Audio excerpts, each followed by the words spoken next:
Welcome into another edition of the Family Food and Football Podcast. I'm Bob Johnson, joining us as he does when we get together to break bread, per se, as we would throw out there, is head coach Nick Davis. Coach, welcome in, and it's good to talk to you as it's about to get real.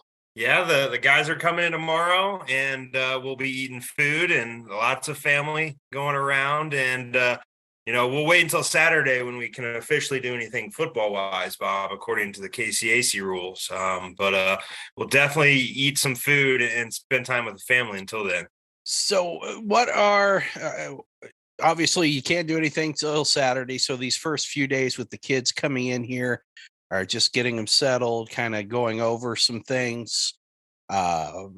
And what can you do? It's just mainly can you meet and talk about expectations, or does that all have to wait?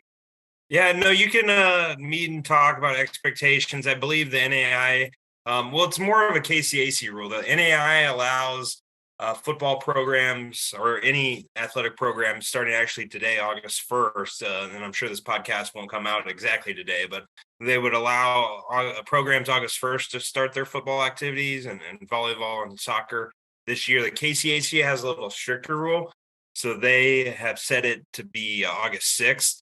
So we can't do anything football related. And what is football related? Any film session, any walkthrough, whether there's a football or not, obviously practices. But what they do allow you to do is strength and conditioning, weightlifting. You're able to meet and talk about leadership ideas and expectations of different things of your program.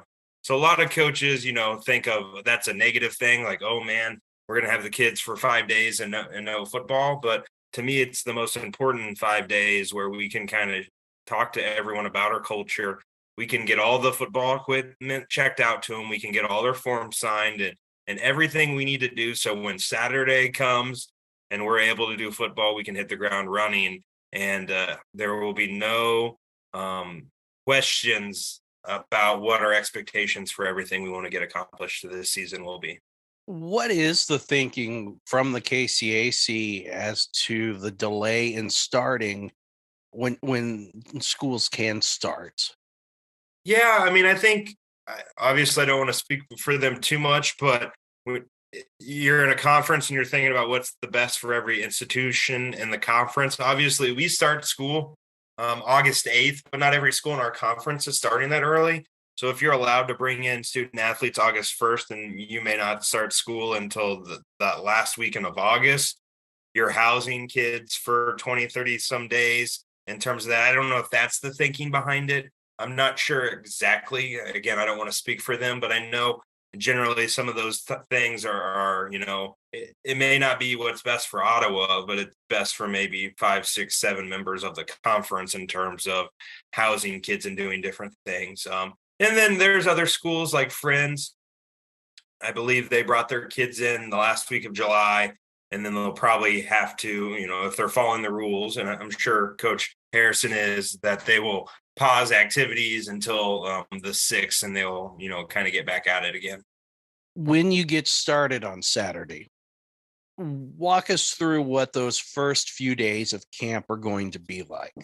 Yeah, so the traditional model is, you get 2 helmet practices in your first 2 practices, and the NCAA, the NAIA follows their rules in terms of practice mandates. The NCAA allows you to practice 3 hours in a single practice during a camp session. We are not going to practice for 3 hours. The days of practice in 3 hours just to be out there for 3 hours, it's not something we want to get accomplished. Meeting with Coach Adams and doing research on sports science and different things. So what we're going to do is we'll bring the guys in. We'll install all of our plays that we're going to put in on that first day. And we're going to walk through out on the field, and we're going to go out there for an hour. We're going to go super hard, fast, be efficient, and get the kids done. And not that we're trying to get the helmet practices out of the way, but we want to be efficient with what we're doing in the first 2 days. So then that 3rd and 4th day, you're allowed to have helmets and shoulder pads. So those are going to be about an hour and 30 to an hour and 35 minute practices. which the old school thought is, your 2.5, 3 hour practices every time. And I just don't think that's good and efficient for the kids and schoolwork and all those sort of things. So we want to get a lot accomplished. Now, we may spend the same amount of time. We just may have more walkthroughs and more meetings for the guys. So in that hour and 30 minutes, they're able to go fast. And then that fifth day is kind of everyone in the country puts on their full pads, Bob, and they tackle. And old school, you do the Oklahoma drill, all that stuff has kind of been outlawed. And we're actually not going to put on our full pads until that Saturday. Because to me, it's like it doesn't make sense on Wednesday to put on full pads just because we're supposed to put on full pads. So we kind of want once Tuesday and Wednesday and Thursday roll around, we want that to be most like what we're going to do the rest of the season. And the rest of the season on Tuesday, Wednesday, Thursday, we're going to be helmet and shoulder pads. So we'll have a kind of a light practice on that Friday, and then Saturday, the first Saturday, we'll get after it. And that's kind of the first week.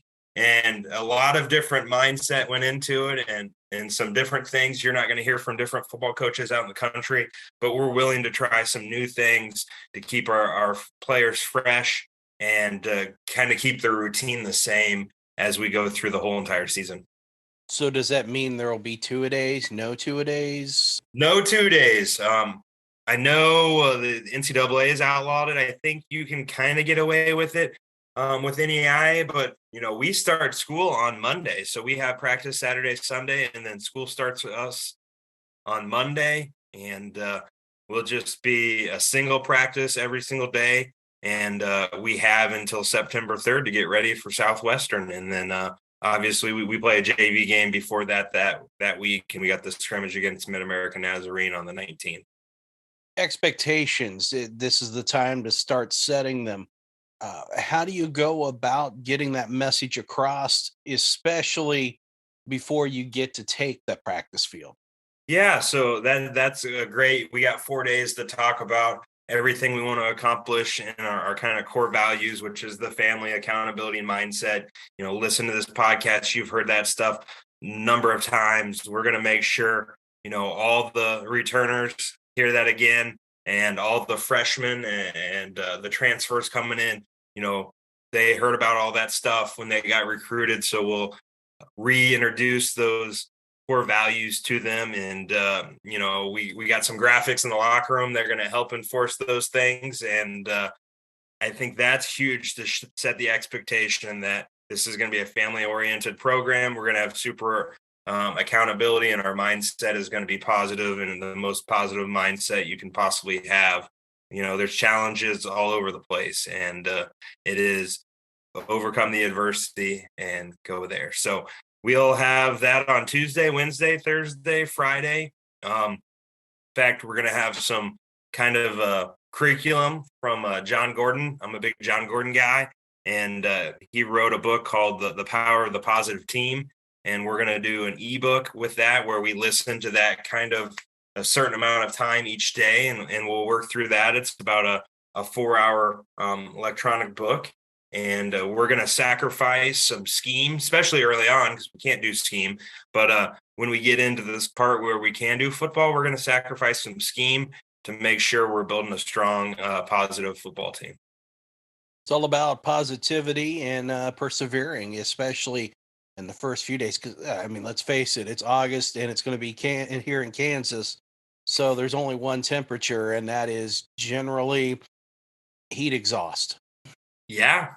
And that was another big reason. I'm like, why are we scheduling 2-hour practices when the Mother Nature, if it's 104, it's going to dictate that we only practice for an hour. So that went into our thought process a little bit as we were scheduling these practices at 3:00 on a Saturday when there's not orientation, and it's before the orientation pool party. And I'm like, it's in the middle of the day. Let's make sure it's only an hour. And if it's 105 degrees, we won't be able to practice. But if it's 104, we'll be able to practice all hour.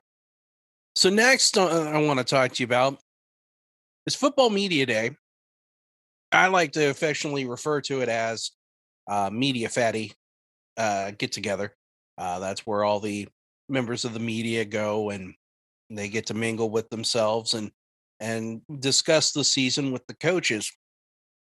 Of course, as one who tends to be different, I know that's a shock to probably most people who have listened to anything I've broadcasted, any OU football games that I've done. I tend to be a little bit different. I try to be. I just once want to see a coach just not give the coach a spiel. To me, it's almost like a selling point going on. The coaches are getting up there, and you can tell some of them don't have a good poker face. Some of them do, but they're wanting to tell you why they're the team to beat. So, tell me first of all, before we get any further into the media day thing, how much do you enjoy media day? Well, Bob, I felt like everybody was saying the same thing, and no one wanted to give too much. I'm pretty sure I named more players than any of those other football coaches on the media day. I challenged maybe somebody tied me or named maybe one or two more. I'm not sure, but you sit through it for an hour, and especially if you're Southwestern there at the end, you're like, yeah, there's not much more that I can say than let's focus on this year and not worry about what we did last year. So I think it's a good. I enjoyed it when it was in Salina at the Salina Country Club, and you got a meal out of it. So, and you're able to take your assistant coaches and do that sort of stuff. So hopefully, we could do it. Maybe not virtual here in the future, but I get it is pretty easy doing it virtually. But I definitely enjoyed it 10 years ago when we were eating the chicken tortilla soup there at the Salina Country Club. How much would it cost me to give you to just get up there and say something completely abnormal that you would not hear at a media day get together? Because if it's super muted, the coaches aren't feeling confident. If there's a lot of hyperbole, they're trying to cover something. I just once want to hear a coach go, you know what? I got a bunch of losers. You know what?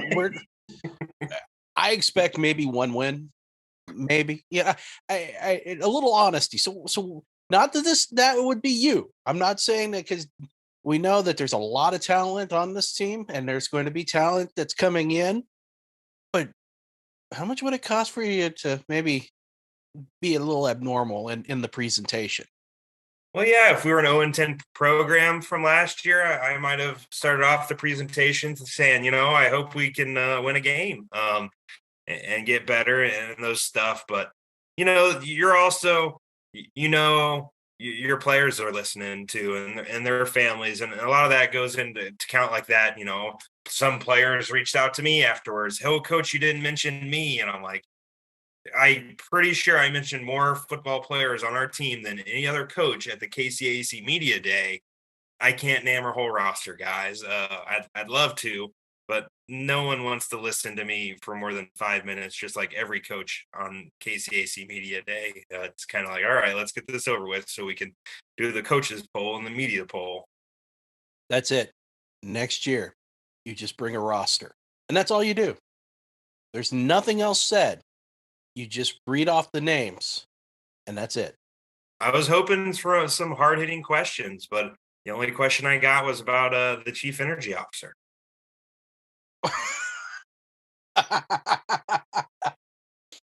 The KCAC media, hard hitting. There's no doubt about that. No doubt whatsoever. And so those said members of the media picked Ottawa University to finish sixth this year, and the coaches were also in agreement in sixth place. I'm pretty sure that you probably did not vote yourself sixth place. I'm just going to take a guess. Of course, our coaches allowed to vote for their teams. You cannot. So you vote for since we have 11, you vote for the 10 other teams, and which I think is what should happen, because then you get everybody to vote for themselves for first. So and that kind of surprised me a little bit, Bob, because that really wasn't the standings. Sterling finished ahead of us in the standings last year. So I was thinking, when the tallies came back, that we'd most likely be seventh if everybody was trying to do a chalk voting. So that, did it shock me? No, but it did surprise me a little bit that we were sixth instead of seventh because of the historical factor from last season. Do you take any stock into those polls? I mean, obviously, it's an opinion. We know that, but is it something you can use to inspire your players, or even yourself or your coaching staff to say, "Hey, here's the baseline. We're going to go above it." Yeah, I definitely think it's a chip on the shoulder, and it should be for the coaches and the players that, hey, the peers in your conference, five teams think that they're better than you, and seven teams, and it's vice versa, right? Seven teams think that they're not in better situations than what we have going forward. And how I looked at it was like, okay, here's Kansas Wesleyan. Yep, we played with them last year. They got some guys returning. Okay, Southwestern, they beat us. Okay, they got guys returning. Who's got more? Did Southwestern beat Kansas Wesleyan? I don't know. And tried to figure out there, and it ends up being based off of last year. No one knows who's on the. No one was at everybody's spring game. If we all had spring film from everybody's spring game, maybe it would be more applicable to, okay, these guys are going to be pretty good. Just from 2 years ago, right? Sterling went 5-5 in league play, and the year before they went 0-10 or whatever it was. So you never know what's going to happen within a year and a recruiting cycle and all those sort of things. So now we've covered media day. It was excitement. It was a Zoom-filled laugh-a-minute riot fest. But now we want to talk a little bit about the coaching staff for Ottawa University. There's been a lot of adversity before you have even taken the field as head coach. Obviously, Coach Wes Coombs left here in the off season, and then an absolute shock to me when I saw it. But Coach Julian Mendez left the program just about a month ago, a little over a month, roughly. Congratulations to his wife. She got an incredible coaching opportunity in Texas, and being the good husband and family man that he is, he's going with his wife down to Texas. But I'm pretty sure you're just ready for a little bit of drama to kind of tail off a bit here. Yeah, as a head football coach now, like, you want your assistant coaches to go off and get better opportunities. And Wes got a great opportunity in his wife's home state of Nebraska, coaching Division II football out there. And he's so ecstatic. And then Julian's wife getting that job at UTPB down there as the Division II head softball coach, like, excellent opportunity. And the whole time I was like, Julian, like, we got to get you a job down there. We got to do this and that. He's like, if it works out, it works out. I'm like, and the right opportunity worked out, and he's gonna go coach high school football down there. And he just actually got certified in special education. And we preach this family accountability and mindset, and we hammer home the family. And at the end of the day, it was best for Julian's family. It was best for Wes Coombs' family. And that's good for the Ottawa Braves family, that, two alums are able to go off and be happy and do what they want to do in a great situation for them and their families. So do I want that happening every year, Bob? No. But, if Coach Hennis had a great opportunity tomorrow, I would be all for him. I'd call whoever needed. If Coach Barty had a great opportunity tomorrow, we would figure it out. It all works out. We'd overcome adversity. That's a huge part of the program is, positivity. Something bad you think happens, it's not bad. All right, we'll get better and we'll overcome it. And that was what I'm, moved forward. Was it ideal? No. All right, it wasn't ideal, but we were able to hire some young coaches that were graduate assistants that were going to be volunteers essentially, and we were able to get those guys paid. So because Coach Mendez left, two guys now have a nice salary and going to get their masters paid for. So it ended up working out for two. It ended up working out for three people in that situation. And that's good to see that happened. But it still sad to see Coach Mendez and Coach Coombs gone. We talked a little bit about Coach Hennis last time that we talked, and how Coach Mendez and Coach Hennis were kind of co-offensive coordinators. So with Mendez gone, does that put Coach Hennis in control of the offense completely? Yeah, he will be the sole offensive coordinator. And Bob, spoiler alert, no one knows about this besides our program. I'm gonna go coach the running backs on the offense side of the ball. So I'll coach the running backs, and then Oliver Pate is gonna coach our offensive line. He actually played offensive line for Coach Hennis at SWASU, and Dylan McCarthy is gonna coach our tight ends for us. So that'll be our offensive side of the staff. We're super excited. Just there to be a lending hand to Tyler and helping out, but it's his rodeo, and if I can help him anyway. And then on defensive side of the ball, we'll talk about Coach Barty in a second, but we were able to Jacob Garcia comes back from the spring, and we were able to hire Reese Schaff, a linebackers coach from the Tampa, Florida area, but it had played or grew up in the Green Valley area in Missouri, and actually his brother is going to be on our team. So we're able to add those guys, and then Cole Greenwood kind of rounds out our staff, who Braves Nation probably knows that name. He was a very good defensive lineman back in the 2017s and 18s, I believe, and actually played with Jacob Garcia for a season or two. So he'll round out our staff. We're going to be young, but we got a lot of energy. Sometimes that makes up for maybe inexperience, though, and that's the exciting part of it all. With Coach Barty, Dante Barty comes to Ottawa University as the new defensive coordinator. He had not been announced officially for the last time we talked. So tell us a little bit about Coach Dante. Yeah, he comes to us from Southern Mississippi. He was a quality control coach there. He had, before that, was a graduate assistant at Cal Berkeley.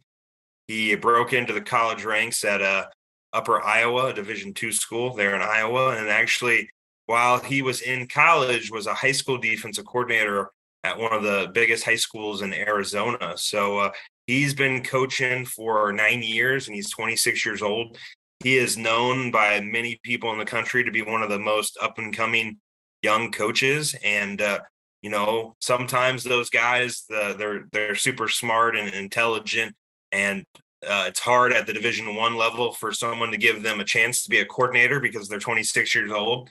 And I was not scared, and I was more than willing to give him that opportunity. So he comes into the program. Him and me think very similar on defense. That's why it's pretty easy for me to go over on the offensive side of the football, because I feel like we're in really good shape there on defense, and we're keeping the same terminology. Yes, he'll do some things differently than what I did, but he has all the tools in the toolbox from kind of our terminology that we had on defense to do whatever he needs to do to get, hopefully some 3 and outs this season. What were the selling points about Coach Barty for you?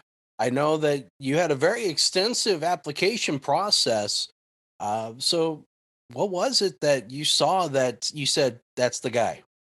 Well, at the point where we had Julian and Tyler, and they were going to do an offense and I was on defense, I said, who can I bring in that knows, about our system just as well, where I can kind of take a step back and be the head coach and only worry about being the head coach. So he kind of rose to the top there because he knew about a lot of the things that I wanted to get accomplished, things that we've got accomplished, things we want to get better at. And he was very knowledgeable about that. He actually brings a nice academic as an academic monitor to our program. He's going to handle our program's academics. education is very huge for him. Having a Cal Berkeley degree, he's well educated in terms of that. So those were the big factors of what we thought, and just up and coming. That he's been around the Georgia system at Southern Miss. The defense coordinator there was from the Kirby Smart tree. So he's been around some high level thought college football, and is well thought of, and as from the high school community, just because he started off as a high school coach. So going to be a really good recruiter for us, and able to, kind of cut his teeth at Ottawa. And he was excited. Not a lot of Division I guys leave Division I schools to come to an NAIA school out in the middle of Kansas. So he's putting a lot of faith in our program, and thinks that we're on the right track to do some big things in the coming years. Sounds exciting, and maybe we're gonna have to throw him on a podcast before we get to the coaches show Yeah. here, so we can get have a get to know soiree for Coach Barty and Coach Hennis, uh, and then that also gives me an idea where I can go come coaches show if they do come to the show on how to handle the new coaches. This is an exciting time, and a little nerve wracking, just to say the least. I've never been good with meeting new people, so I need an icebreaker. I got to figure this out.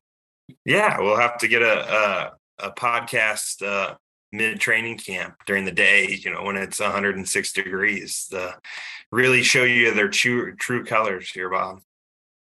Well, and since it's a podcast, we could probably get away with a little spicier language, probably. I would assume so. Uh, so the coaching staff has now been cemented, and a lot of ex-Braves are now on there, which is good to see. So you start practices. You're going to start on Saturday, start building up, and now we have a scrimmage that's going to be coming up with Mid-America Nazarene. That'll be on August 19th in Olathe at Mid-America Nazarene, 6:00 for that. So how did that come about? Yeah, so I mean, we knew we weren't going to play a week 0 game. It was very hard to find a team that would only play us for 1 year, because we knew we were going into the 11 game conference schedule next year when Evangel joins our conference for next season. So there wasn't many teams out there that wanted to kind of do a 1 year deal. So when I knew that we weren't able to secure kind of that week 0 game to get our 11th contest, I wanted to reach out, and I wanted to be able to compete against someone. And, I reached out to Baker, and they already kind of were in agreement with another institution, because, the rivalry of Ottawa and Baker. So I wanted to give them the first shot. And I think hopefully we can maybe schedule something with them in the future. And the next closest team down the road is Mid-America. And I had talked to their coach, and we were able to kind of hash it out. So we're excited about taking the 40-minute trip up to Olathe to scrimmage against Mid-America Nazarene at the Olathe Athletic District Center. What are you hoping to get from that scrimmage against Mid-America Nazarene? Obviously, it gives you an opponent that's close by. You can work on some different things, and then it also gives you kind of a buffer week almost before the season starts. So, what are your expectations? Yeah, so I think the biggest is just competition outside of your program. When you're practicing, maybe it's your starting offense versus your starting defense, and then you're working to your 2 reps. And say you're going 6 plays with your ones and 6 plays with your twos, and you're trying to get back to your ones. Your ones have only set out for 6 plays, so it's not as applicable as what it generally is in a football game.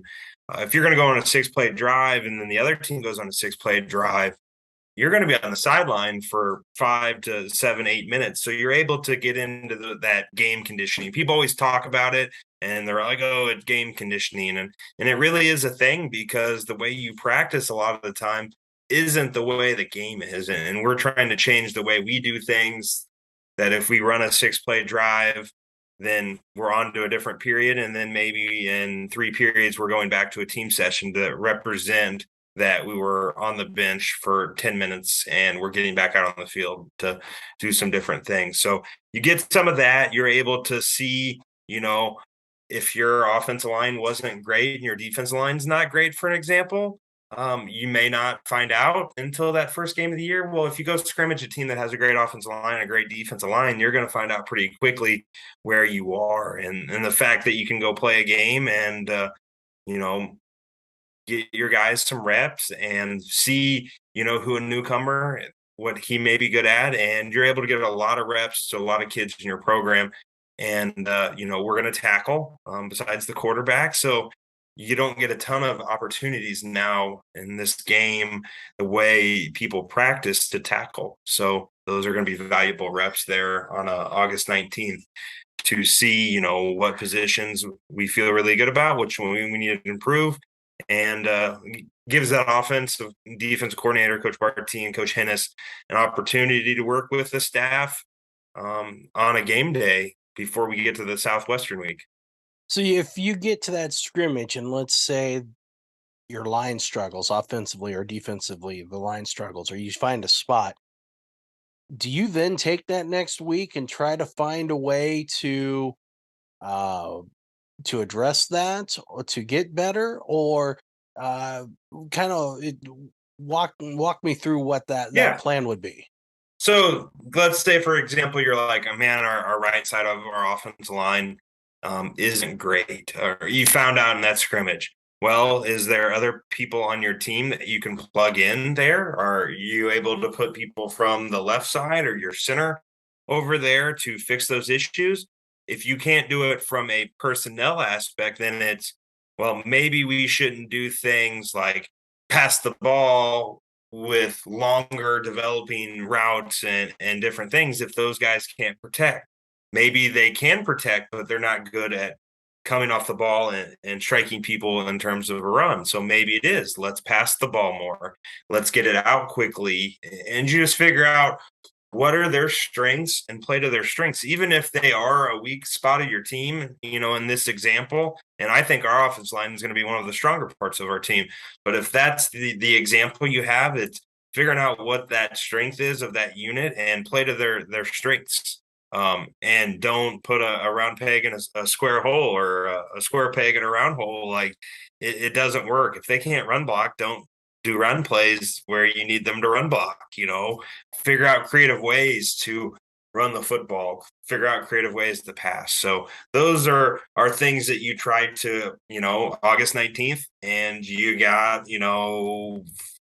14 days until you play, 15 days until you play Southwestern. Can we come up with a solution to what we think a weakness might be? As we have the last few times that we've got together, we've rounded out with discussion on some food. And you mentioned Yes. some food. And for those who, well, most of the time we don't post the video of these, but I was tipping my hand at the beginning of this recording. I was eating some pizza. I like pizza. I'm not going to lie. I mean, what fat guy doesn't like pizza? But one of the things that has always been a tradition on the road, especially for Ottawa University football, is just to partake in a local pizza from wherever there is. So I want you to rank for me your favorite pizza. What is your favorite pizza when you're on the road? After finishing a game, win, lose, or draw, what is it that what's your favorites, and kind of walk us through that here? Yeah, so I mean, I guess for the last 14 years, I ate whatever the head coach ordered, right? So Coach K and Coach Sokol at Rose Holman, they were probably big Papa John's guys when possible.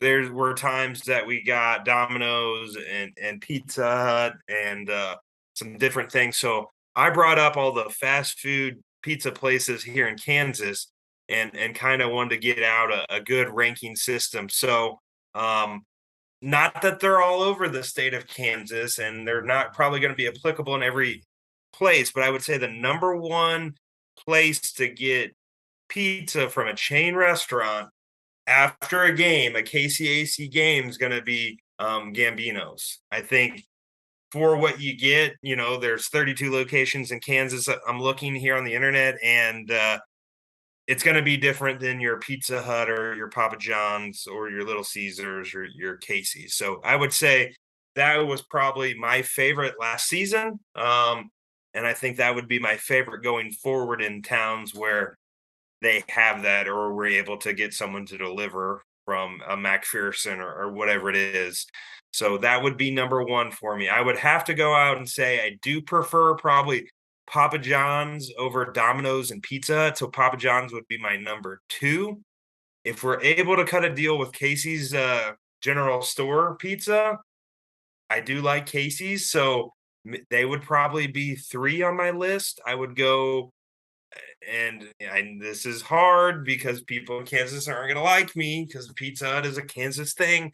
I would go Pizza Hut 4, Domino's 5, Little Caesars 6, but the value at Little Caesars for $5, you can't go wrong. So that would probably be my cheap pizza top 6 in the state of Kansas on a road game. I can go with you on the first two, no doubt about it. Gambino's, fantastic pizza, chef's kiss.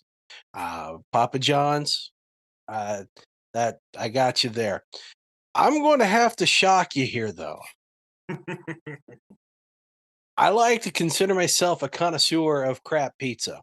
Okay. And now, crap pizza is not that it's awful, but it might be cheap, might be what. Little Caesars is a strong number 3 in my book.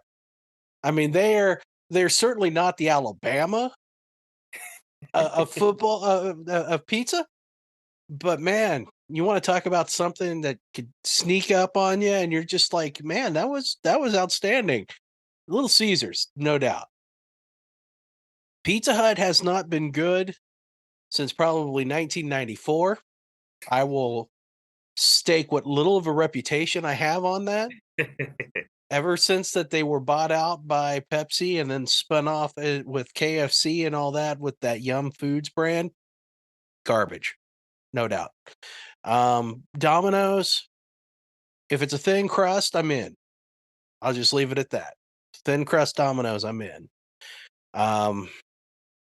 Casey's, I'm okay, but I would not put them in my top 5. I not my top 5. I like the breakfast pizza, and you can never go wrong recruiting when you can find a Casey's General Store. But I'm with you. Little Caesars, I mean, I worked there for years in high school. The cheese bread, by far the best cheese bread in the business. The crazy bread, really good.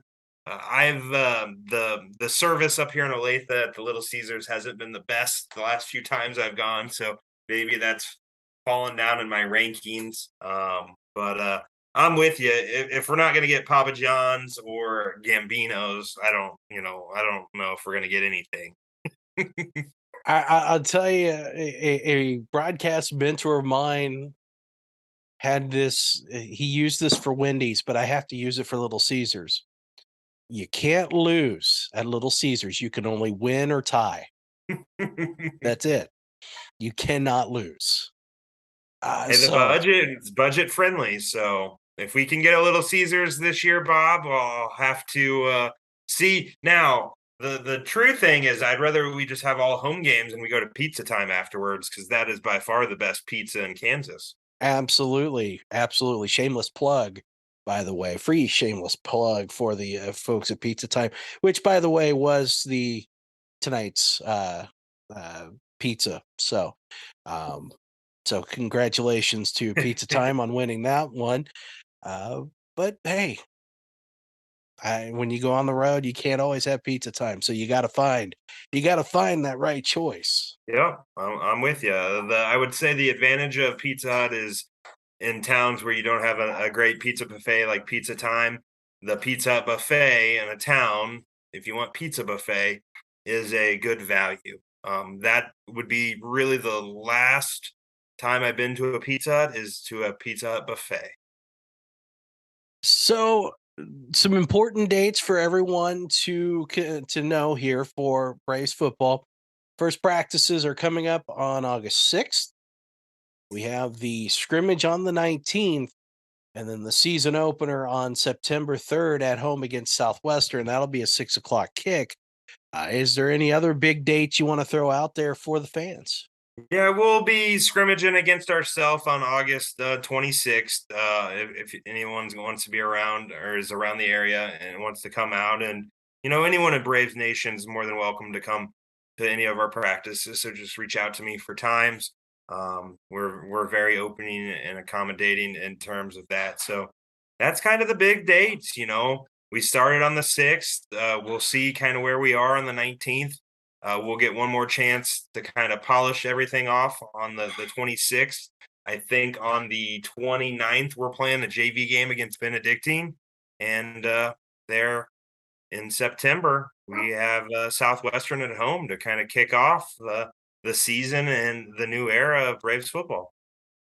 And that is going to be an exciting time. We're looking forward to the kickoff. We might try to sneak a podcast in between now and then.